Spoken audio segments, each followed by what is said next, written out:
Magre-register ka para makabili ng ating P20 bigas exclusively para sa kadiwa ng Pangulong Expo. Para po ito sa lahat magpapakita lamang ng ID at magre-register. Ang ating mga officials ay nandito na sa bahagi ng ating Polo de Intramuros para sa P20 na bigas. Sa pagpapatuloy sa ating Alpha-Honored Rice Corn Growers, MPC, Aritaw Agricultural Trading Post, Lighthouse Cooperative, Golden Beans and Grains Producers Cooperative, Umangal Tayo Multipurpose Cooperative, Sorosoro Igabal Development Cooperative, Pinat-Dernayan RIC Cooperative, Agripreneur Farmers and Producers Association Incorporated, Kikiwala Development Cooperative at kasama natin. Masasaksihan natin ang bahagi ng registration para sa P20 bigas. Ito ay para sa experience ng ating mga consumers na talagang magtutungo dito sa kadiwa ng Pangulong Expo. Once again, ito ay bukas na lahat. Magpakita lamang ng ID at mag-register.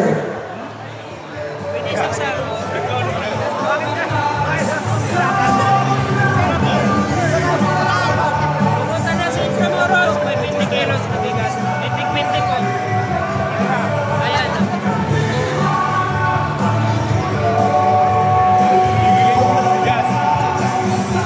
Ito bigas, meron lang.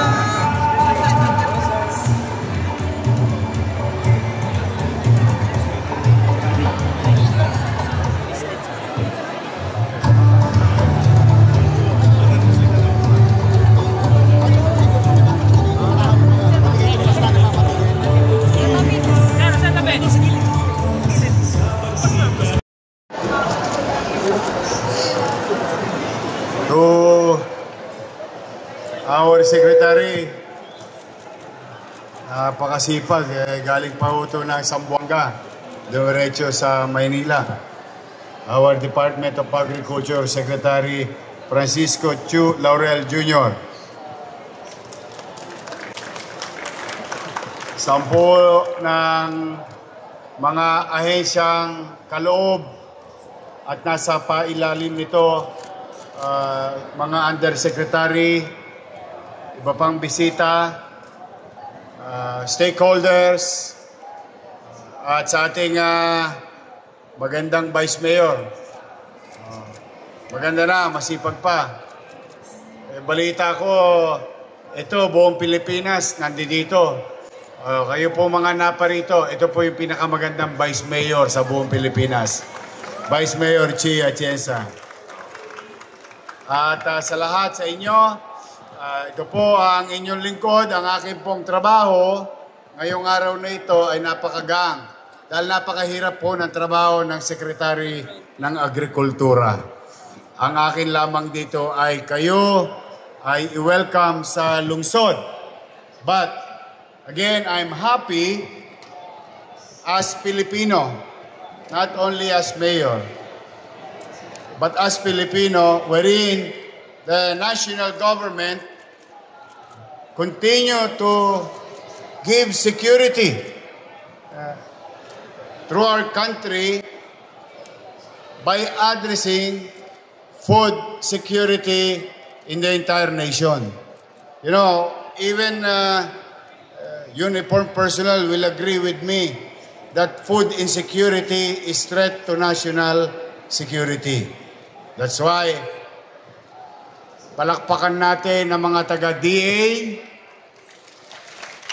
ahensyang nakapaloob dito, at patuloy na tayo ay nagsasagawa ng ganitong programa upang patuloy na tulungan ang ating mga magsasaka at gumagawa ng produktong pagkain na siya namang ilalagay sa hapagkainan ng bawat kami bilang pamilyang Manileño at bawat pamilyang Pilipino.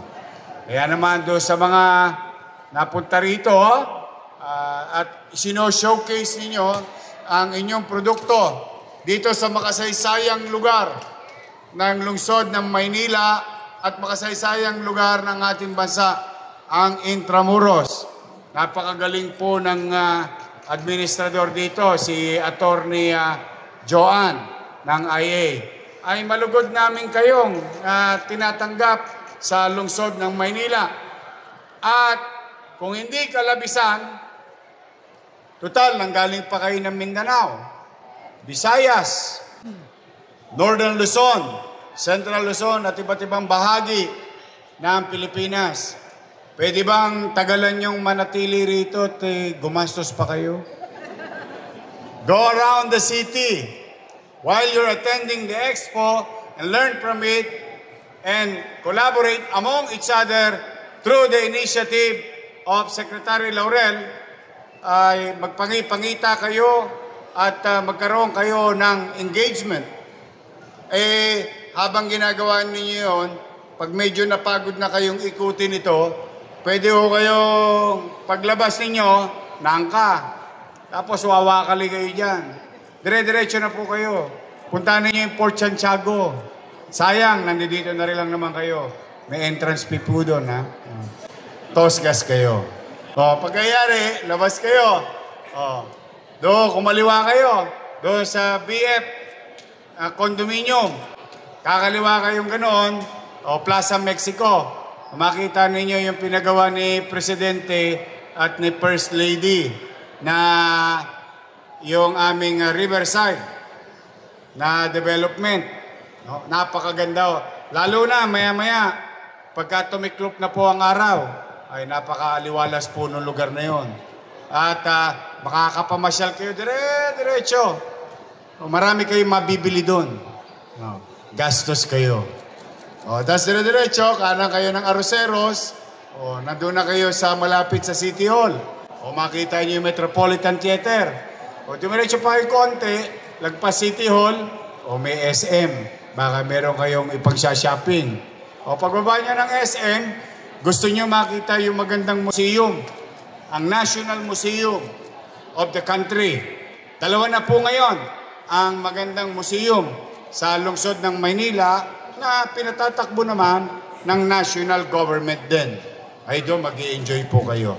At yung bagong maaliwalas na Rizal Park or Luneta. Gusto nyo naman ng aquarium, kakaiba, meron din po kami dito yung H2O Hotel. At kung halimbawa mag-overnight kayo, huwag kayong maglala, doon sa Roas Boulevard. Maraming hotel doon. Bayview, Diamond, and so on and so forth. Ngayon, kung gusto nyo sa makasaysayang hotel, dito na kayo sa Manila Hotel. So what I mean is that, enjoy your stay in the city of Manila while you're here. And go out and spend your money. Kailangan po namin yung gastos ninyo.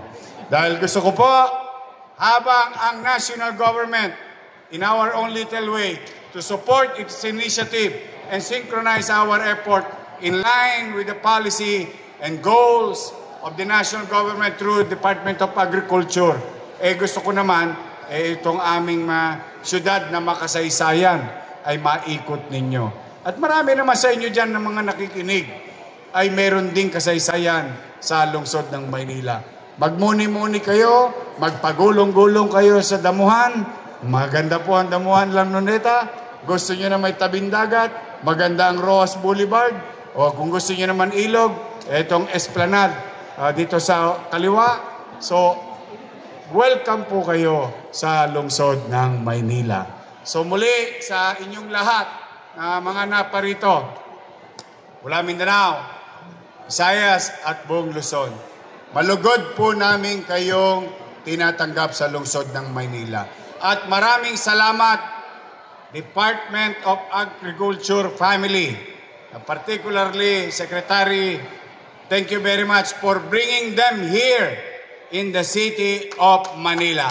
Magandang araw at pagpalain nawa kayo ng Pong May Kapal. Manila, God first. Thank you. Muli, masigabong palakpakan para po kay Mayor Isko. Maraming salamat po. Para sa mas malapit na pagkain at kabuhayan para sa lahat ng komunidad ng Pilipino. At para bigyan tayo ng mas malinaw na overview tungkol sa kadiwa ng Pangulo Program at ibahagi ang mga pangunahing inisyatiba